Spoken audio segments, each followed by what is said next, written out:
Hello. Hello. Happy Tuesday. Is it Tuesday? Yes, It is for us. It's Tuesday, For but us. we are. All right, we were kind of like, what are we going to talk about today? And so I just kind of threw out my ADD brain of everything that came through my mind in the last 24 hours. And we have landed on the idea of energy in our body, how it kind of lands in our body. And then Jules kind of knows a lot about how the body functions, and she trains people, right? Mm-hmm. Yep. Movement. Yeah, the physiology. Fitness. And I am very energy sensitive. So if that sounds crazy to people who aren't aware of that, things are happening all the time, whether it's the people we engage with, the foods we eat, what's coming in off of the sun, the corona. And I felt the last couple of days this like compression in my system, and I didn't know, I'm always like, what did I do yesterday? Did I sleep funny? And I also was thrown from this horse in Africa, and landed right on my booty. So I was like, I could still be clearing that, but I don't think it was that. I do think it was this compression of energy that I was feeling. So I reached out to Jules, as I always do. I reach out to my friends. I go, how are you guys feeling today? Or is anybody feeling anything? And Jules was feeling good. I was feeling fine. Yeah. Mm-hmm. And I find that there's people that I kind of travel in my circle with that either feel the same way I do, or they feel the exact opposite, which is interesting. So one of our friends felt the same way I did, and then you felt great, and I couldn't check in with Laurie. Right. But Maggie felt low. Hey, Laurie. Hi.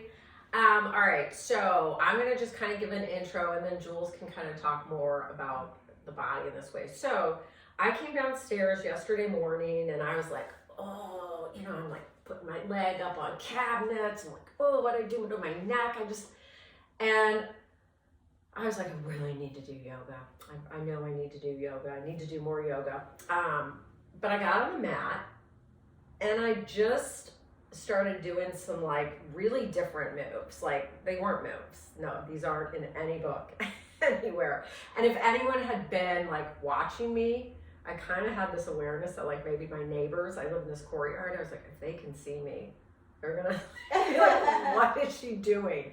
Because I was just seriously doing this, and I was on the ground, and so it probably looked a little crazy, but while I was doing it, this message came in about all of our kind of movements when we're working out, and even functioning in the world are on, they said, a two-dimensional lateral plane, and that it actually creates wear and tear, and it is not the full use of our muscles, our body, the energy that can be cultivated in our spine.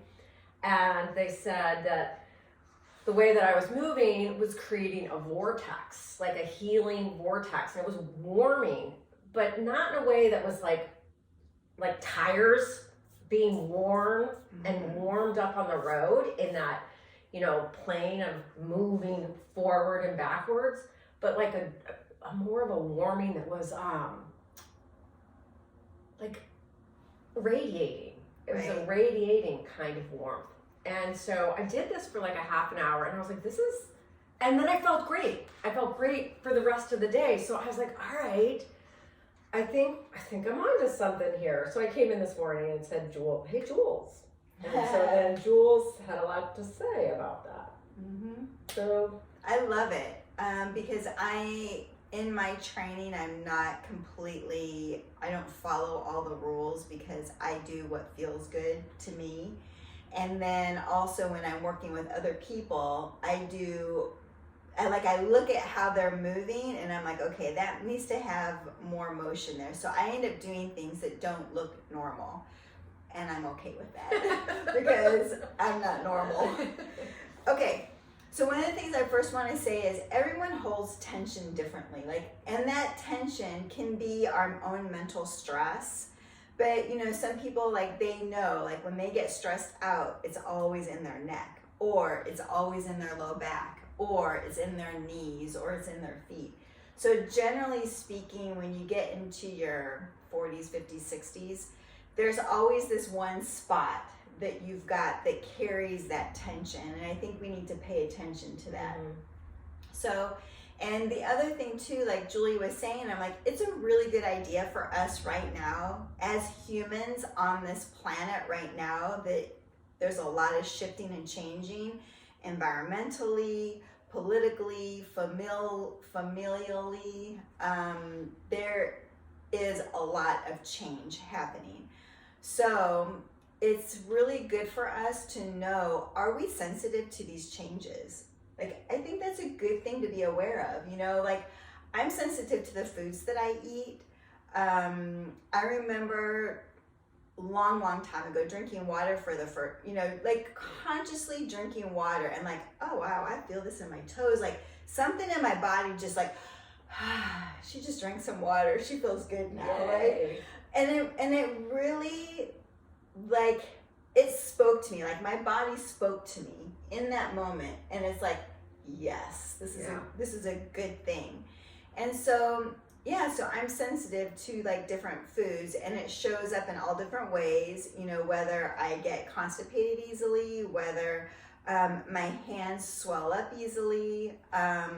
Generally, I know whether I've had a good consumption day by the next morning and how I feel in the morning. So we should pay attention to these things, because this is how we empower our own body. Empowering our body by recognizing, okay, I have certain sensitivities, and begin to use those sensitivities. Those sensitivities should not be something that we're trying to get rid of, right, that we take medicine for so we don't feel them, right? Right. It's there's research even on allergies where there is sensitivity. Those people with allergies are more sensitive to their environment. It's not just a matter of, and if you do have allergies, you might just listen and see if this applies to you. But even those that are outdoors and so forth, what is going on? What is sensitive, or what is trying to get your attention within your body? Right? Yeah, well, when you were talking, I was thinking back to the tire, I was going on car, right? To just continue that metaphor. If a signal came on your panel of your car, oh, right, you wouldn't be let's just cover that up. You'd be oh, ignore it. Right. Engine light. Something's going on here. All right, I should pay attention. And those same signals are occurring in our body, and I think we've become so disembodied, at least many of us, it's just the way life is now, and it takes a lot of intentional awareness to tune back in to kind of the dashboard. And my dashboard is what's going on with my body, and then mind-body connection, of course, but for the most part, whether it's constipation, or for me, this feeling of everything's compressed and tight, and the idea of being sensitive to your body, I don't know, I think we have been cultivated to, I'm tough, I'm so tough, I just do this workout, and, in fact, no pain, no gain. Right. And even the idea that, and I don't take, whatever, Tylenol or Advil or whatever. But yesterday, I was God, it'd be so easy to just pop a Tylenol or an Advil. I thought that because I was oh my gosh, what kind of day am I gonna have? And had I had that as at my disposal, but also something that I was comfortable with 10 or 15 years ago, that's what I would have done. And I'm shutting down a signal. My body is saying, hey, there's some density, there's something happening. Could you please help us to clear this?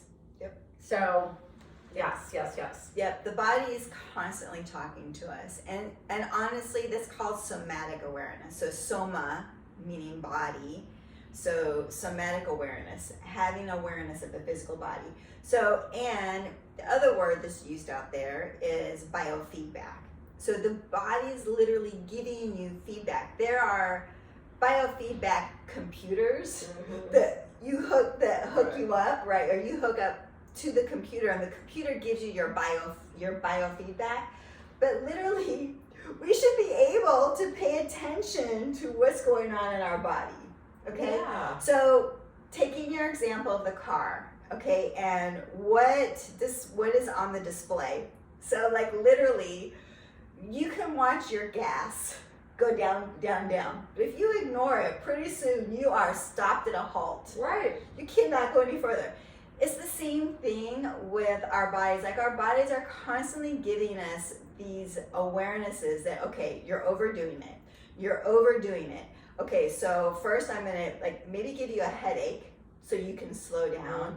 Or maybe you'll get a little clumsy and you'll trip. Yeah. Well, that didn't slow you down. So then what ends up happening is if we don't slow down, so because we're going, some type of accident is going to happen. It's the 2x4. Right. So do we really need that? Do we really need, as we talked about last time, the thunderbolt? Right. Do we need the thunderbolt to wake us up? We don't. We literally do not need the thunderbolt because there are taps. Right. There are taps. They're just, yeah, They're gentle. And we watch that full to empty tank. It's giving us a little bit of information every time we get in that car. Right. Every time it's giving us information. Okay, are you going to fill up now? Okay. You're going to fill up now? Okay. And it's going to keep on giving you that information. The body does the same thing. How well rested are you first thing in the morning? You know, when you wake up, you know, you can always maybe think back the past 72 hours to how well you're like waking up, how well your consumption is, how well your hydration is. Like there's so many things. And that's the other thing I wanted to say about the movement you were doing, that spiral movement. We are dynamic beings. Our physical body is going to be the most number one, most magnificent, most dynamic computer out there. There is not going to be any technology that can match this technology. When it is Nothing. operating from its divine blueprint, right? Correct. So we are magnetic, magnificent, dynamic creations, right? Absolutely. And we need, and just us honoring it, like just me, even us just saying it, and I like encourage you to say it. I am a dynamic, magnificent being. Yes. I am a dynamic, magnificent magnificent being. Magnetic. I want to say magnetic. Magnetic, electric Yeah. being. Like just me saying that, my body's kind of excited. Yeah. Just saying, hell yeah. Yeah. Or, yeah. Yes. It's Whatever, activated. yeah. It's Right. saying yes. Yes, I am. I that. am. Well, and going back to what you were saying, Jules, I think it is, for me personally, the balance between how did I sleep? How did I feed myself? Did I drink enough? What were my actions? Also, I've needed to find this state of grace or Peace. right, or maybe I did quote all the right things, and I'm still waking up feeling weird. There are things going on, you know, beyond our eyes' ability to see that are impacting us.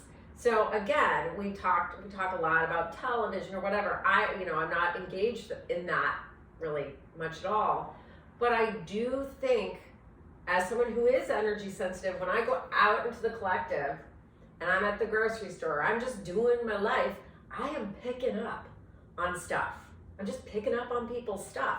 And hopefully I've created this, torus field of energy that's a high vibration so that it kind of pings off of me and doesn't infiltrate my system. But I think sometimes, whether I'm tired or I'm worried about a loved one, Yeah. I am more vulnerable to some of that energy.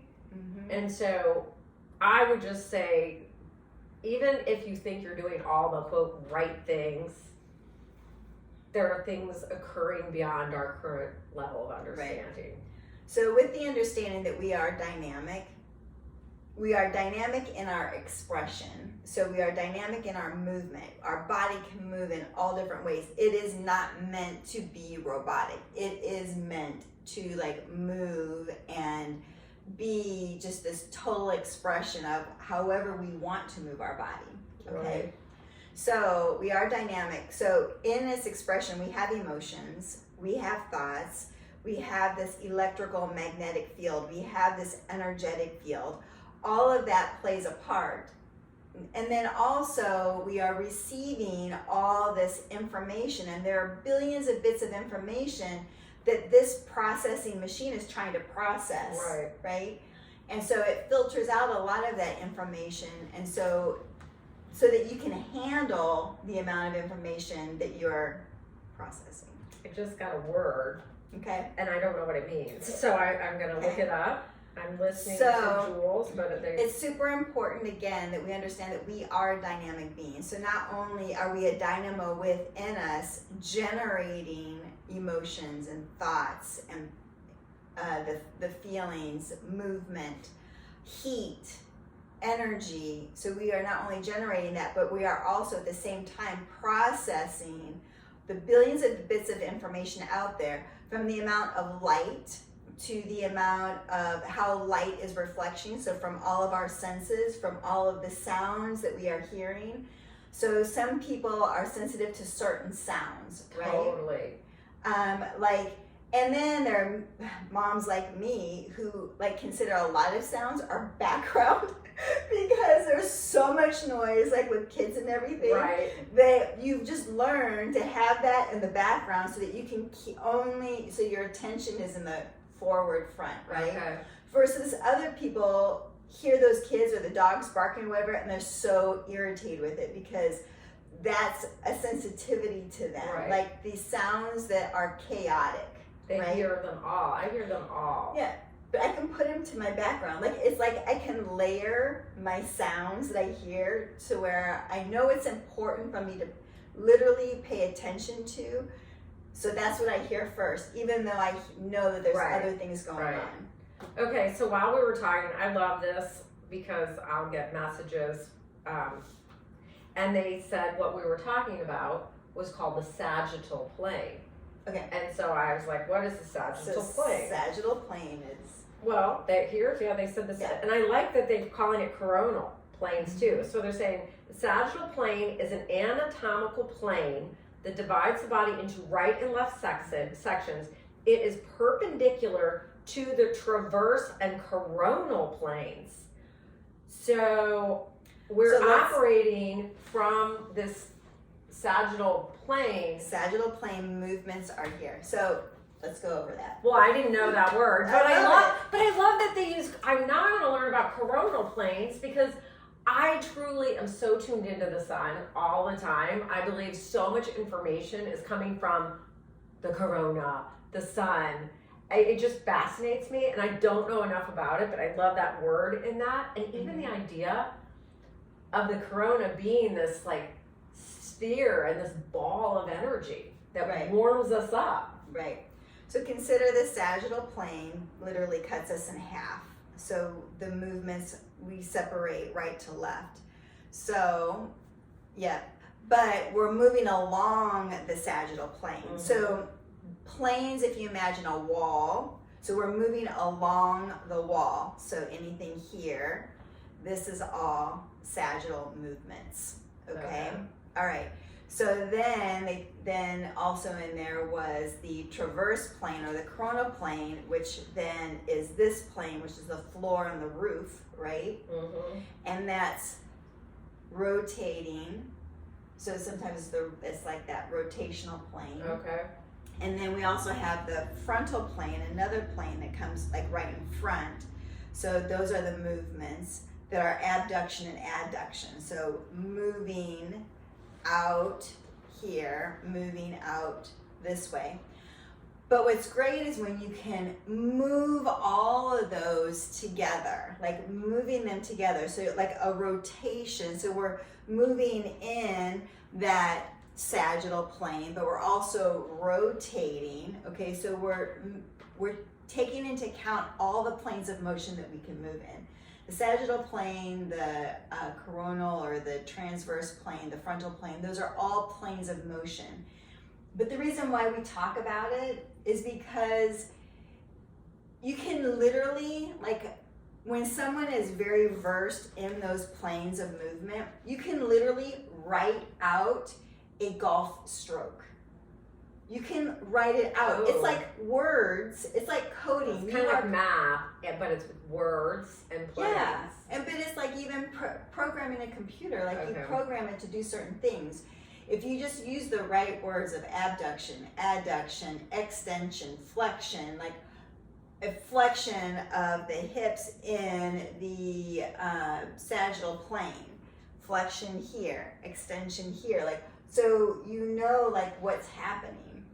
Anyway, so I love that we could talk about the planes of movement. I know, and I mean, guess just to, I'm going to say to dumb it down, and I don't mean that in a bad way because I don't think I'm dumb in any way, but to simplify things, start playing around with movement just for fun. Like think about everything we do, like emptying the dishwasher. You know, I think of, you know, folding laundry and every movement I'm doing is very along these very defined planes. And what I think for myself, I found really useful was this, when you think of like how energy works and moves, and you think of someone who's looking, you know, kind of sultry and inviting, and that's what that movement is, that flow. And I don't do that very often, like at all, because I don't know, it looks a little crazy. And it doesn't, it's, okay, so some people would say that's too sexy. It's too sexy, it's right? It's too sexy. You can't move that way. No, but that's the way the body, and so culture. Right. Some man in the top of the high rise said, oh, that's a sexy movement. Yes, I want more of that, but in a certain way. So it's powerful. It is. It's so powerful. And I think that's why it has been sort of, I don't know, I don't want to say demonized, because it's not been demonized, but it's been sort of like only certain women would move that way, or it's very suggestive.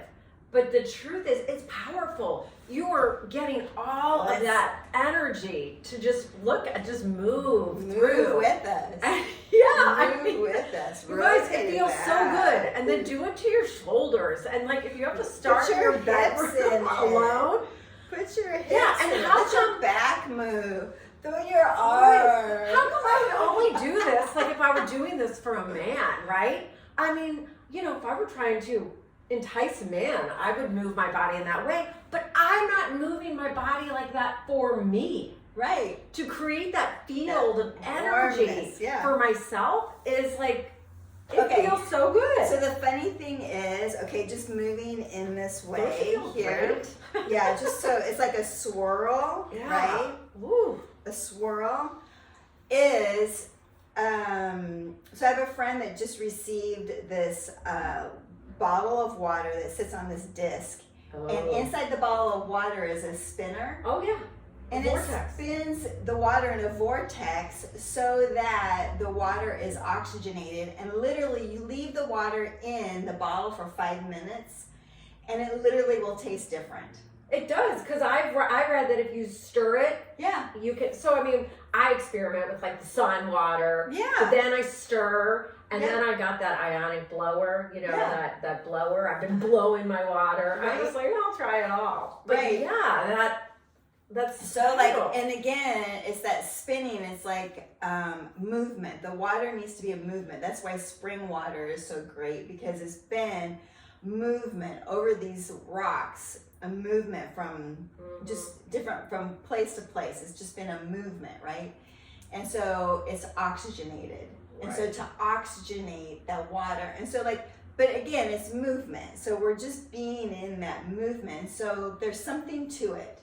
There's all kinds of, I'm sure you guys know way more than we do. But there is something to like the field and spinning and spiraling and the formulas, you know, the Fibonacci code, right? Well, there are some people that say there's something we're not getting all the information about that, which I'm sure we're not, but it doesn't matter really. I think we're supposed to go counterclockwise though, again, because the idea of the clock is spiraling this way, which kind of keeps us stuck in a, it's a less empowering rotation. And when you literally start going kind of against the clock, right? Turn back the hands of time, turning back the clock. I mean, that's kind of something that's like, yeah, we turn back the clock. But moving in this counter, probably intuitive way. But I think we won't get into the clock and the calendar and all that. I don't know anything about that. You don't? Well, I mean, I know about clockwise and counterclockwise, but as far as energy goes and how it spins, like the vortexes even of the chakra system, because I know they, you know, switch. Not that they switch, but one's here. All I know is nothing. So let me be very honest and clear. All I know is nothing. I just have, you know, I'll get little messages about things. Then I read something years ago, and it was, I can't remember, but I was doing it outside, and it was about manifesting. And it was very clear that you go counterclockwise. And I remember like, that seems strange.